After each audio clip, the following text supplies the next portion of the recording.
Hola, buenos días. Bienvenidos a este nuevo video tutorial en el cual vamos a trabajar lo que es el segundo momento de área o más conocido como momento de inercia de un área. Entonces para ello vamos a lo siguiente. Recordemos que cuando se tiene un área como esta que estamos mostrando acá, esta área está metida en un sistema de coordenadas XY. Entonces yo puedo hacer rotar esta área bien sea con respecto al eje X o respecto al eje Y. Las rotaciones serían de la siguiente manera. Yo la puedo hacer rotar respecto al eje X, de esta manera el área hacerla rotar respecto al eje X, que puede ser la rotación en ese sentido o puede ser la rotación respecto al mismo eje X, pero en este sentido. Y a esta rotación recordemos que se le conoce como el primer momento de área o momento de área respecto al eje X. Ahí está, primer momento de área o momento de área respecto al eje X.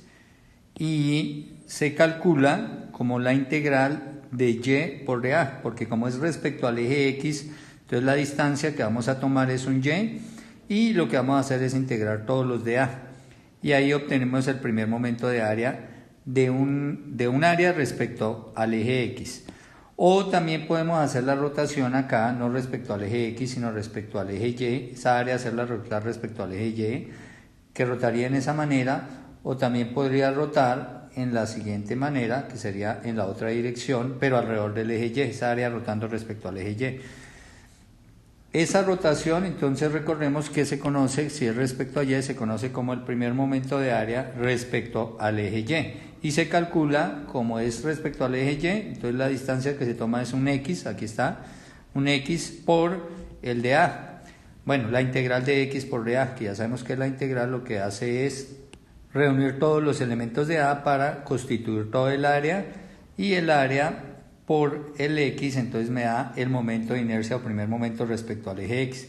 Recordemos que estas también se calculan como X trazo por A y esta se calcula como Y trazo o Y barra por A, donde recordemos que el X trazo o el Y trazo son los centroides de esa área, ¿no? El centroide de esa área, de esas áreas.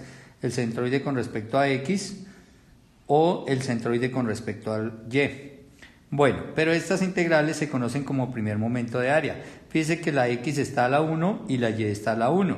Ahora, una integral de este tipo, donde la Y está al cuadrado, la X está al cuadrado, pero también está multiplicada por A, se conoce como el segundo momento de área, en este caso segundo momento de área respecto al eje X, que es esta, que se calcula como Y cuadrado por dA. Entonces fíjese que aquí la Y está a la 2, entonces por eso se conoce como segundo momento de área o momento de inercia de un área. Entonces aquí respecto al eje X, y esta, entonces también será segundo momento de área o momento de inercia de un área respecto del eje Y.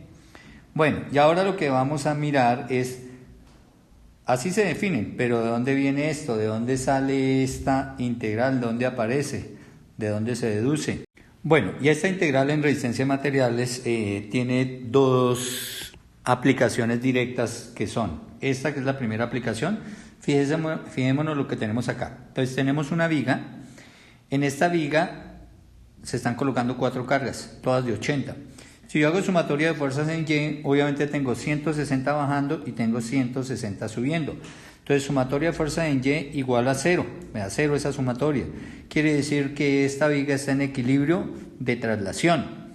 Sin embargo, si observamos bien, acá normalmente estas dos de 80 que están en el centro o internas corresponden a unos apoyos de la viga. Normalmente la viga la apoyo aquí en C y en D. Y estoy aplicando cargas en los extremos. ¿Qué le va a pasar a mi viga? Sencillamente mi viga va a tratar a curvarse de esta manera debido a estas cargas en los extremos y a estas cargas fijas acá. Entonces, unas fuerzas puestas así se dice que me generan sobre mi viga una flexión. Y como las cargas son simétricas, esto se conoce como una flexión pura. Se llama un caso de flexión pura. Y estos momentos que equivalen a las rotaciones que me generan del hecho de tener las cargas acá simétricas respecto a este eje, Entonces se me generan estas rotaciones. Estos momentos o rotaciones se llaman momentos de tipo flector. ¿Por qué? Porque flexionan, curvan mi viga, en ese caso en esta manera. Y entonces cuando la curvan en esa manera vamos a hablar que estos dos momentos M y M', que son, fíjese que son de igual magnitud, pero van en sentido, las rotaciones van en sentido contrario. Están aplicados aquí sobre una viga. Esta viga se llama una viga prismática y se le conoce como viga prismática por lo siguiente. Fijémonos en la sección transversal de esta viga. Esta sección transversal de esta viga, entonces lo primero que nos vamos a dar cuenta es que es la misma dentro de toda la longitud de la viga. O sea, si yo hago un corte acá, en cualquier parte de su longitud, la figura que voy a tener es exactamente la misma. Entonces se dice que la sección transversal de esa viga es uniforme o que es constante o que es la misma a lo largo de toda la viga. Pero no solo eso, sino que fíjese que esta viga se llama prismática porque fíjese que aquí hay un plano que me parte a la viga en dos. Pero ese plano me parte a esta viga en dos partes exactamente iguales. Entonces esta viga es simétrica tanto su parte izquierda como su parte derecha respecto a este plano. Entonces a esto le conoce como viga prismática.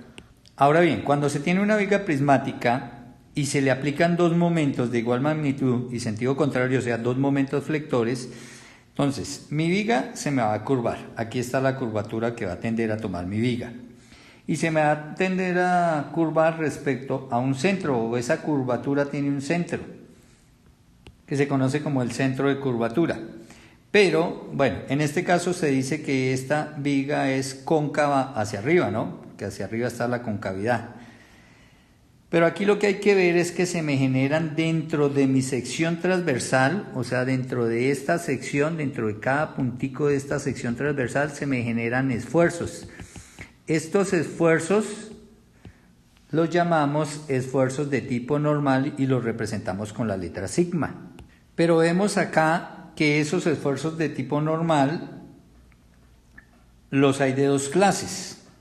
Entonces, si vamos aquí nuevamente a la curvatura, entonces, y analizamos todas las moléculas aquí de la parte superior de esta viga, al tomar la viga esta curvatura así, todas las moléculas de esta parte superior quedan en compresión. Entonces aquí vamos a hablar que esta parte está sometida a esfuerzos normales de compresión. En tanto que la parte inferior acá, todas estas moléculas de la parte inferior, como trata de alargarse esto, entonces va a quedar sometido a unos esfuerzos que son esfuerzos normales de tensión. Ahora, eso pasa en los extremos acá, las moléculas que están en la parte superficial, los extremos de la viga, o sea, las moléculas que están aquí en esta parte y que están en la base de la viga. Pero ¿qué pasa con las moléculas que están en la región intermedia? Entonces, esas moléculas también van a quedar sometidas a esfuerzos. Entonces, lo que voy a decir es que en la parte externa de la viga van a estar los mayores esfuerzos normales de compresión y de tensión en los extremos, en las superficies. Pero que a medida que yo me voy acercando a un eje, que vamos a ver que se llama el eje neutro de la viga, es un eje que tiene la característica especial que ahí, en esta parte, o las moléculas que se ubiquen aquí en esta parte, el valor del esfuerzo normal es 0. Y entonces aquí se me genera una situación de esfuerzos donde aquí está el mayor esfuerzo, pero a medida que me acerco al eje neutro, estos valores de esfuerzo van decreciendo, van disminuyendo hasta que llegan a 0. Recordemos que estos esfuerzos acá son de tensión y se consideran positivos. En cambio acá, estos esfuerzos, también el esfuerzo mayor está aquí en el extremo, pero es un esfuerzo de compresión y es el mayor esfuerzo allá. Y va variando ese esfuerzo a medida que yo me acerco al eje neutro. Van disminuyendo, van decreciendo. Los esfuerzos de compresión van bajando a medida que yo me acerco al eje neutro. Y aquí en el eje neutro los esfuerzos son 0 porque no hay ni tensión ni compresión. Esa es la característica del eje neutro. Pero fíjese que estos esfuerzos varían linealmente, ¿no? Aquí está la gráfica donde se muestra esta línea y esta es la línea como varían los esfuerzos. Entonces aquí está un máximo, pero a medida que usted se va acercando, entonces vamos a tomar una distancia, que esa distancia normalmente la vamos a llamar un y. A medida que este y tiende a ser cero, o sea, llegar al eje neutro, el esfuerzo va decreciendo, tanto por el lado de la compresión como por el lado de la tensión, pero va decreciendo linealmente. Miren que esta es una línea, decrece linealmente.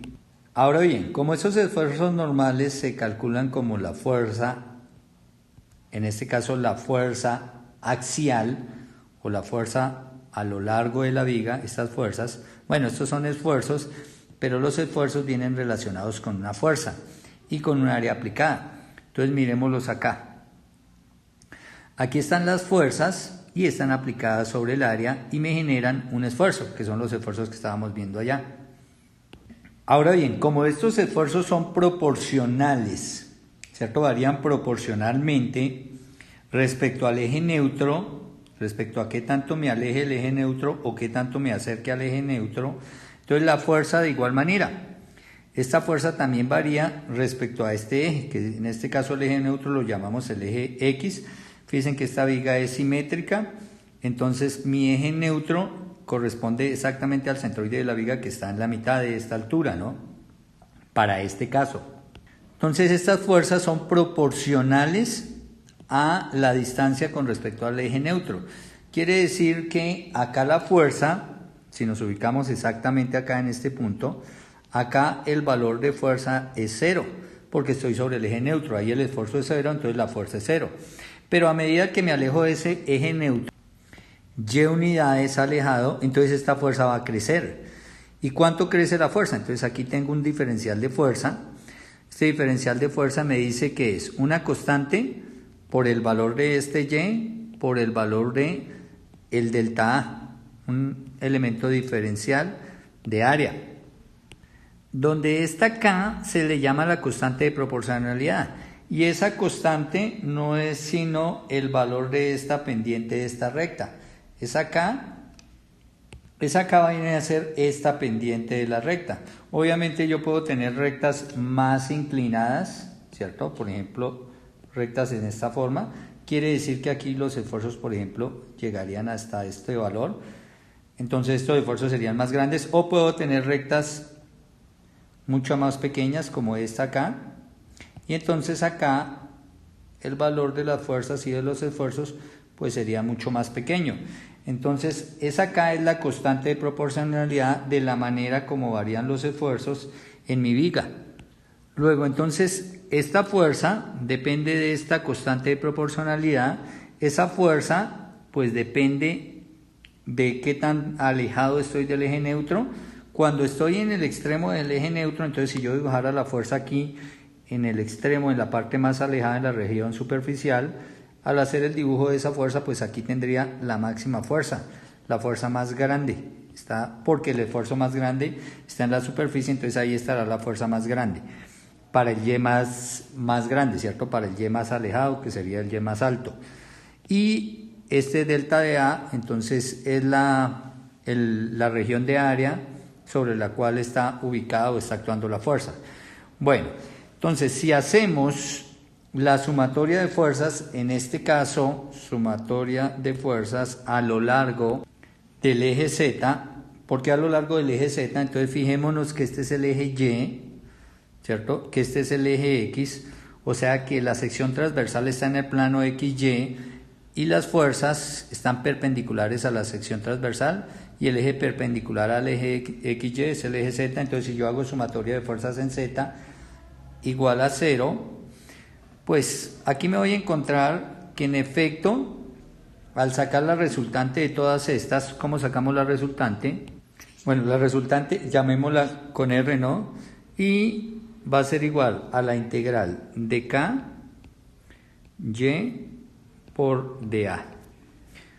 Bueno, y como esta acá es una constante, o sea, un valor fijo acá, porque es la pendiente de la recta, entonces por ser una constante, la K la saco de la integral y me quedará integral de Y por dA. Recordemos que esta integral es la del primer momento de área y que para el caso de mi viga para este caso de la viga prismática, esta vale 0. Y vale 0 es porque sencillamente vean que estas fuerzas van entrando, pero las fuerzas que van del eje neutro hacia arriba.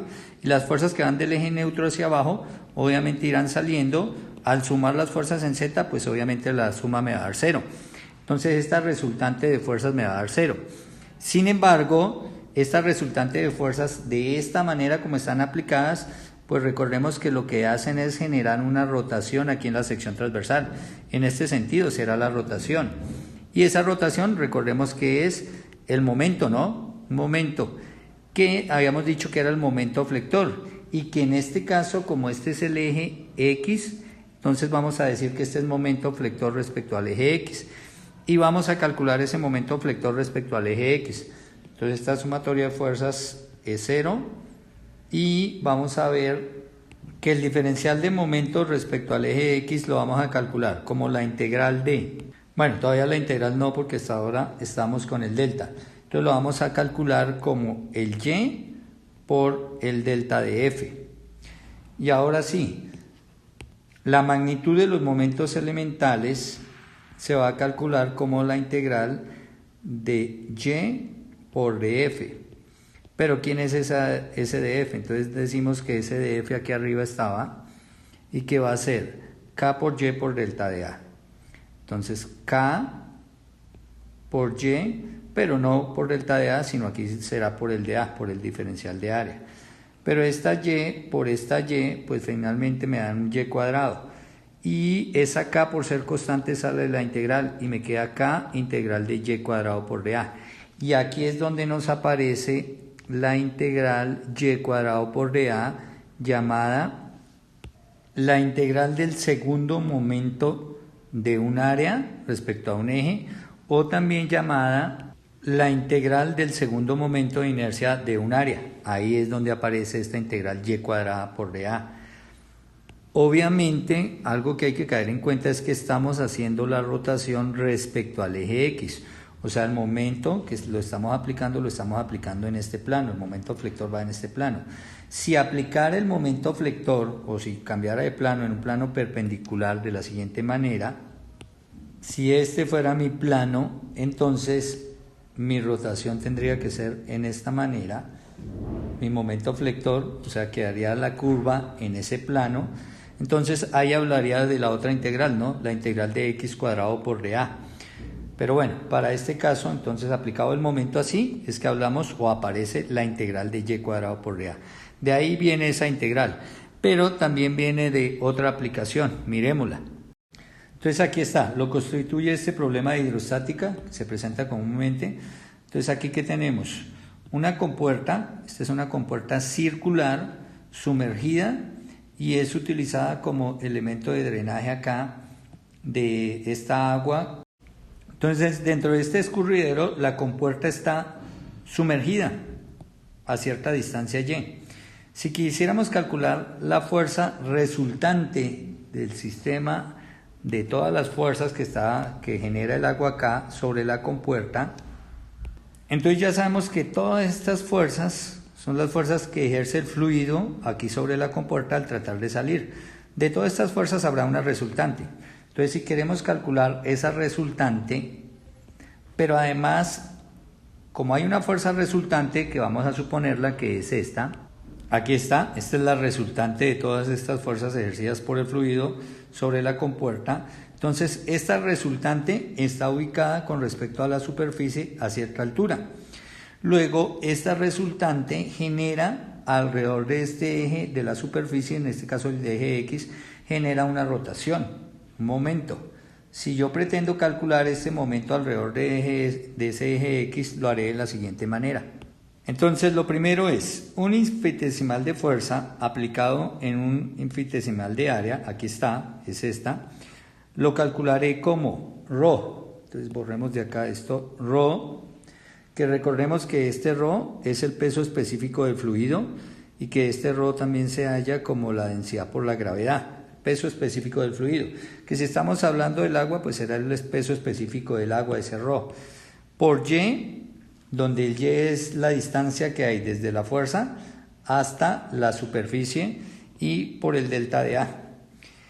Listo. Luego lo primero que voy a hacer es sacar la resultante. Entonces lo que se hace es integrar esto y decimos que esa resultante es igual a la integral de ρ por y por el de A, por el diferencial de área. Pero como el ρ, el peso específico, es constante para el fluido, si se trata del mismo fluido, entonces vamos a decir que es ese peso específico por la integral de y por de A. Y aquí nuevamente nos aparece esta que se llama la integral del primer momento de área. Bueno, conocida también como Qx, integral del primer momento de área, que es y por de A. Esto, con esta integral, o al hacer esta integración, obtengo la resultante de fuerzas, esta fuerza R, la resultante de todas las fuerzas del fluido sobre la compuerta. Bueno, pero ahora, si calculo el momento con respecto al eje X, entonces lo primero que vamos a calcular es un infinitesimal de momento respecto al eje X, y ese será un Y por un R, ¿no? El Y por el R. Bueno, no propiamente el R, más bien el infinitesimal de fuerza delta de F. Acá es delta de F. Listo. Si tenemos en cuenta que ese delta de F, aquí lo tenemos, es ρ por Y por delta A, entonces aquí tenemos el infinitesimal de momento con respecto a la superficie, con respecto al eje X que está en la superficie. Luego, el momento resultante con respecto al eje X irá a ser la integral. Entonces, fíjese que este Y por Y me da Y cuadrado, entonces será la integral de ρ por Y cuadrado por dA. El ρ, por ser constante, ¿cierto? La densidad del fluido se considera toda constante, luego el peso específico es constante, este ρ es el peso específico, saldría de la integral y me queda la integral de Y cuadrado por dA, que nuevamente aquí aparece. Entonces de aquí es de donde sale esa integral que vamos a trabajar de aquí para adelante todo el tiempo, la integral de Y cuadrado por dA, conocida como la integral del segundo momento de área. Entonces, integral del segundo momento de área, o más conocida como la integral del momento de inercia de un área. Entonces aquí también la encontramos. En estas dos aplicaciones es que nos encontramos con esa integral. Bueno, vale la pena aclarar que este momento de inercia de un área siempre es positivo.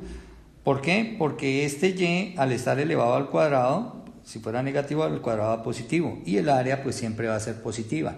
Luego, una característica de esta integral de segundo momento o de momento de inercia es que siempre es una integral de valor positivo. Los invito a ver en los siguientes videotutoriales las aplicaciones de cómo se calcula el momento de inercia.